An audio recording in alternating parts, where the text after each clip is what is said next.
پھر ایسا ہی ہوا کہ موسم سخت سرد ہو گیا، مریض بڑھ گئے، لیموں اور مالٹوں کی قیمت آسمان کو چھونے لگی۔ سارے تاجر اس کے در پر قطار لگا کر آ گئے اور شام تک اس کا گھر سونے چاندی سے بھر گیا۔ بیوی خوش تو ہوئی مگر اس کی بدگمانی نہ گئی۔ اس نے دھمکی دی کہ اگر تم نے اپنا راز نہ بتایا تو میں سب کو کہوں گی کہ تم جادوگر ہو۔ عبداللہ گھبرا گیا، سوچا اگر میں نے اسے راز بتا دیا تو میں مر جاؤں گا، اور اگر نہ بتایا تو بدنامی ہوگی، غریبوں کی مدد کون کرے گا؟ بالآخر اس نے گھر، جائیداد، سونا چاندی سب بیوی کے نام کر دیا، صرف پناہ گاہ کی زمین غریبوں کے لیے وقف رہنے دی۔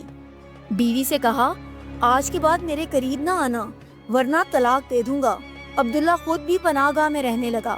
بیوی نے ارادہ کیا کہ وہ بڑا سا محل بنائے گی اور امیروں سے کاروبار کرے گی، مگر محل بنتے ہی زمین لرز اٹھی، محل زمین میں دھنس گیا اور وہ خالی ہاتھ رہ گئی۔